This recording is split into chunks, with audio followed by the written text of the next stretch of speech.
Hola, ¿qué tal amigos y amigas? Reciban todos ustedes un cordial saludo. Bueno, el video de hoy es el PDF, libro El caso Klein, capítulo 5, Puerto Boyacá, PT 03.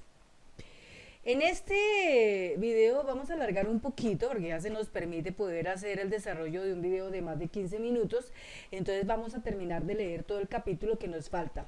Bien, recordemos que este libro es de la escritora colombiana Olga Bejar, que el tema principal de este libro es sobre el origen del paramilitarismo en Colombia, que busca mostrar la realidad y la verdad que fue expuesta por el señor Jair Klein, israelí, que fue entrevistado por la autora Olga Bejar, y que se presentan los hechos como son para poder desnudar la verdad y mostrarla a la luz del mundo y que la gente sepa realmente cómo fueron las cosas. Bien, vamos entonces a continuar. La página que tenemos acá, que es la página número 49, se presenta la fotografía de Jair Klein cuando era joven en el año 1968. Era un soldado del ejército israelí. Luego se presenta una fotografía pequeña donde están sus padres tomando de la mano a Jair Klein cuando era un bebé, estaba apenas empezando a caminar. Después hay una fotografía donde él está presente como oficial, saludado por el comandante del ejército de israelí. Otra fotografía mostrándose, digamos, en una de sus prácticas de paracaidismo. Otra donde está con sus compañeros en el año 1970, cuando pertenecía al ejército israelí. Otra página es donde está un diploma de un curso como comandante de brigada que realizó. Después de eso, entonces ya continúa la lectura. Bueno, o sea, estamos hablando de la página 49, que vamos a empezar a leer. Bueno,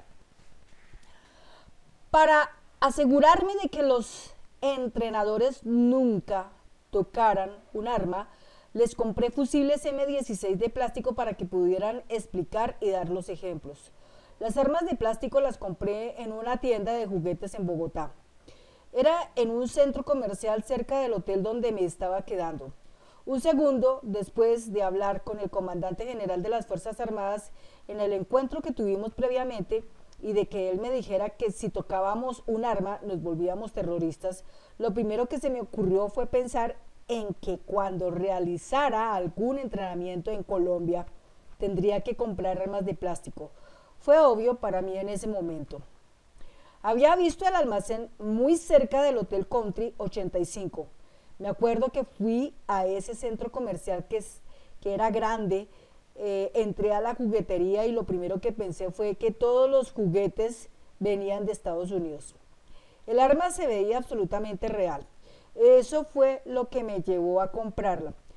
Podías poner un arma real al lado y prácticamente no veías la diferencia. Ahora no hay juguetes tan reales porque todo es más barato, de menor calidad. Eran combatientes excelentes. Lo que se explicaba en el entrenamiento era lo que iba a suceder en el terreno. No hay bobadas, intrusiones inútiles como en Israel. Y muy obedientes, tanto que hubo situaciones muy chistosas. Recuerdo que durante un entrenamiento nos dimos cuenta de que si explicábamos nos podíamos quedar hasta el otro día. Lo que servía era dar ejemplos, mostrarles. Uno de los entrenadores salió a mostrar cómo era el ejército, se tropezó con una piedra y se cayó al barro. Todos los que salieron después a hacer el ejercicio hicieron las cosas de tal manera que se tropezaban con la misma piedra y se caían al barro. No importó cuántas veces dijimos que eso no era parte del ejercicio, que era un error del entrenador, pero no ayudó, ellos siempre se tiraban al barro.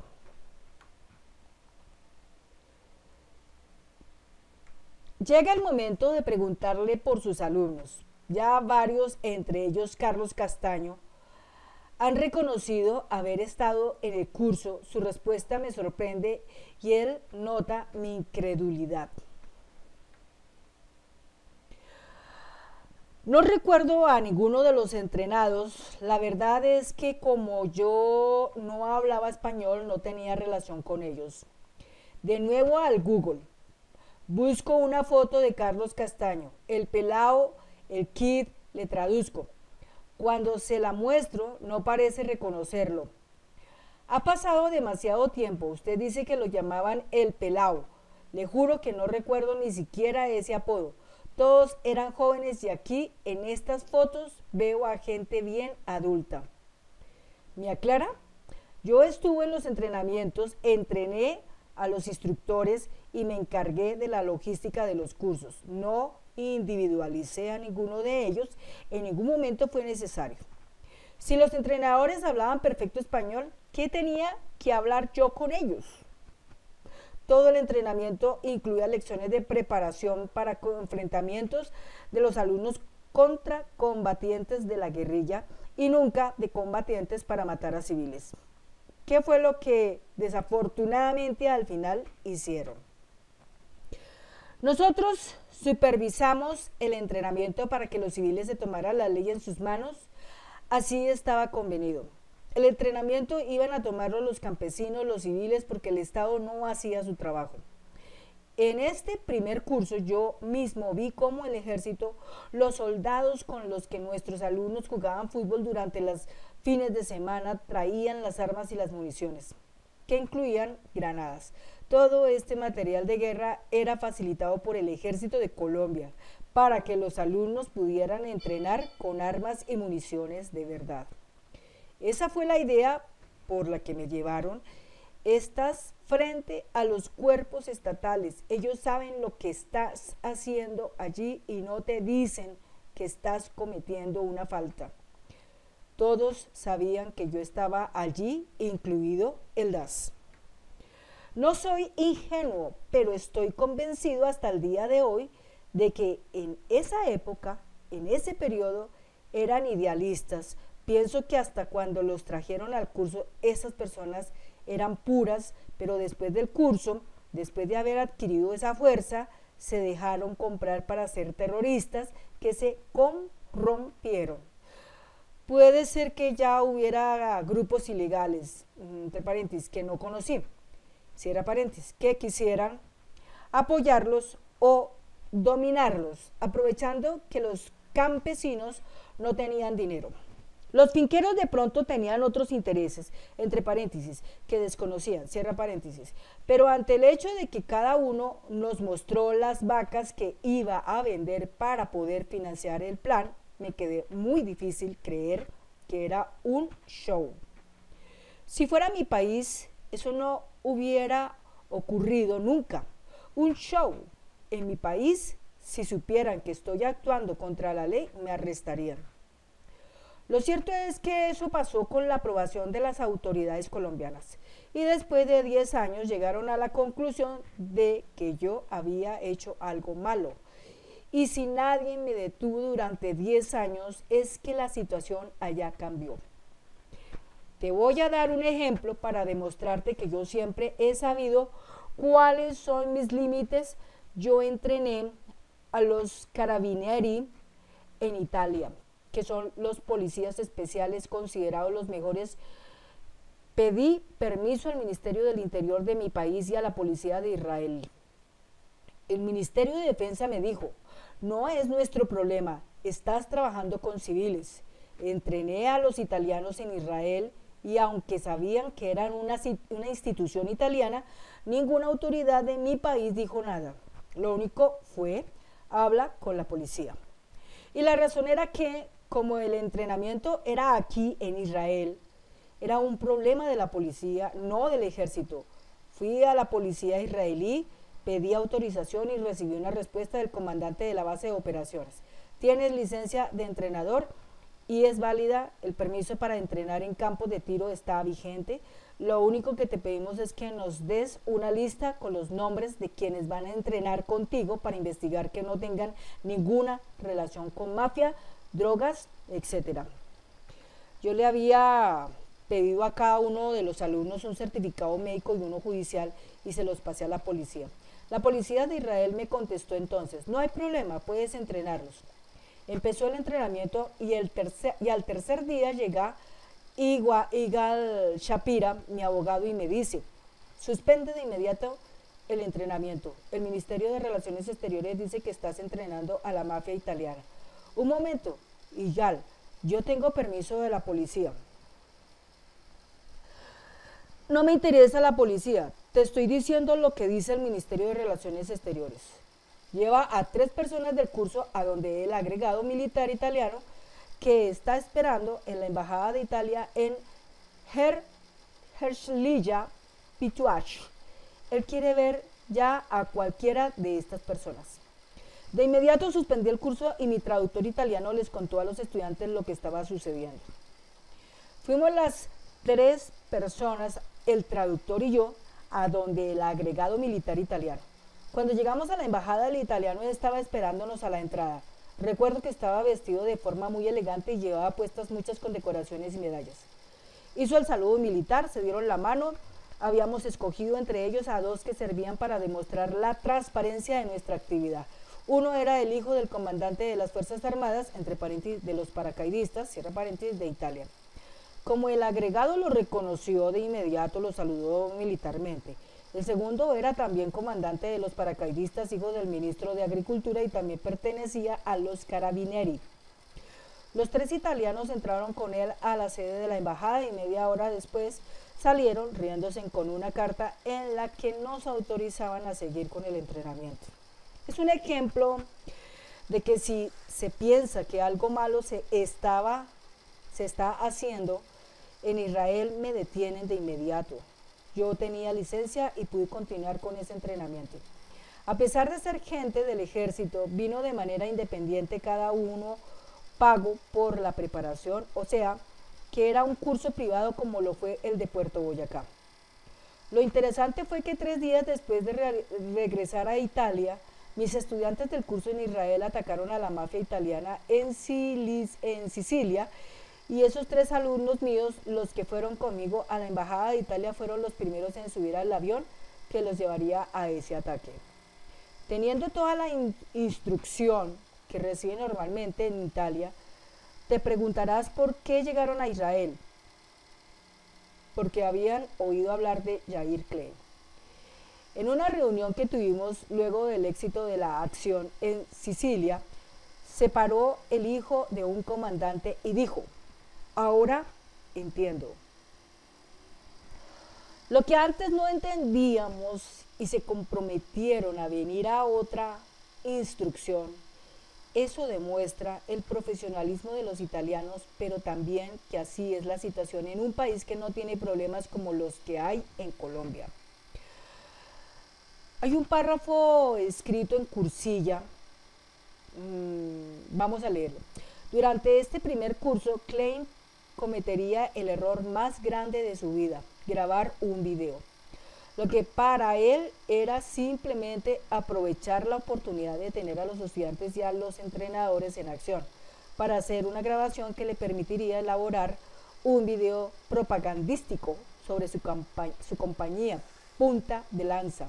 Años más tarde sería la prueba reina de los investigadores judiciales para su condena a más de 10 años de prisión. Pero en ese momento Klein estaba lejos de imaginar que con ese rodaje él mismo le daría un golpe mortal a su vida. Continuamos leyendo normalmente.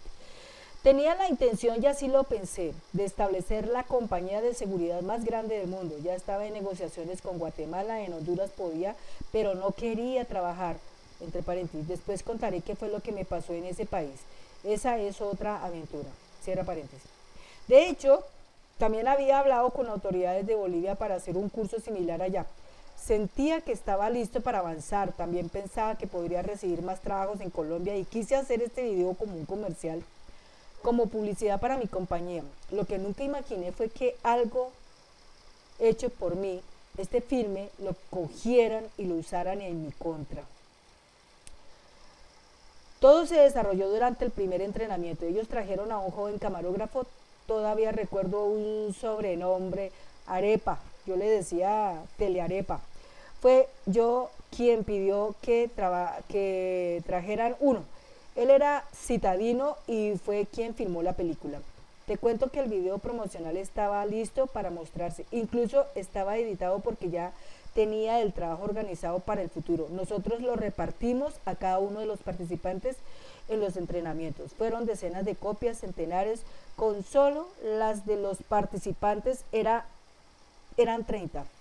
Los finqueros eran como 15 en Puerto Boyacá. Cada persona que se sentía especial quería una copia. El negro Vladimir, que sale allí, ese asqueroso también, recibió la copia. Hoy no tengo el original, pero ya no me importa. Todos saben que yo hice la película. Sé que después el periodista Daniel Coronel y otros periodistas fueron citados para dar una declaración en el proceso y dijeron que no tuvieron que ver con la realización del video y que a su redacción del Noticiero Nacional llegó un sobre con el cassette. Eso es correcto, él no tuvo nada que ver. Cualquiera pudo habérselo mandado porque había muchas copias en circulación. Además mostraron la película por primera vez en CNN. Tú me ves en ella comandando. Si hubiera pensado que era ilegal, no la hubiera filmado ni entregado a tanta gente. La clave de esta historia es que yo no sabía que estuviera trabajando con gente que no fuera del gobierno. Si hubiera tenido una sombra de duda, no habría hecho la película. Esta es la mejor muestra de que no tenía intención alguna de hacer algo incorrecto. De mí se puede decir cualquier cosa, menos que soy un idiota. Uno adquiere experiencias en la vida y luego las lleva a otro país para transmitirlas. Como yo sé que Israel es un país organizado que no permite realizar prácticas ilegales, cuando llegué a Colombia pensé que era lo mismo. No me hubiera podido imaginar que había semejante despelote.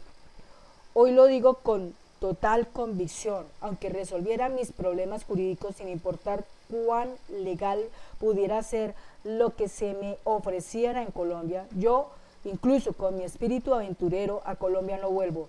Luego de más de 20 años de lo sucedido conmigo, todavía Colombia no es un país organizado y ahora entiendo que por más claro que parezca el panorama, uno en realidad no llega a saber para quién es que está trabajando.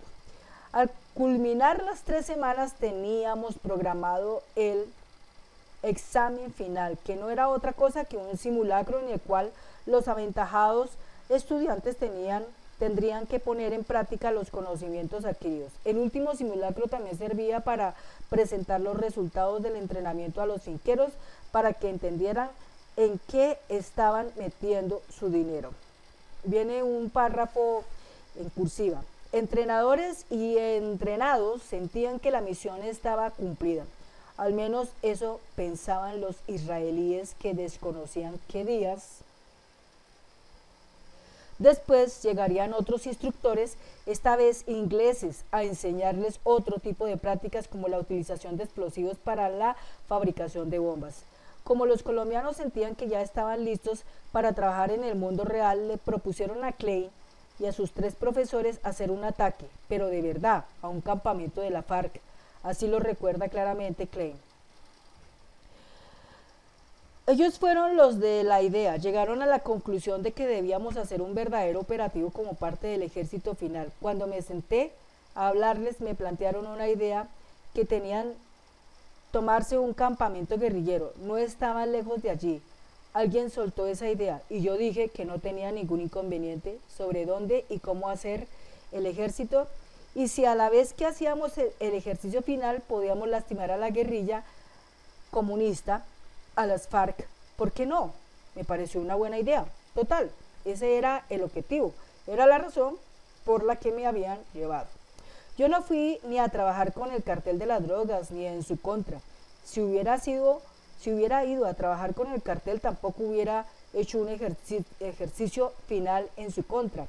Pero como yo fui a trabajar contra la guerrilla, estuve dispuesto a que los muchachos hicieran el operativo de verdad.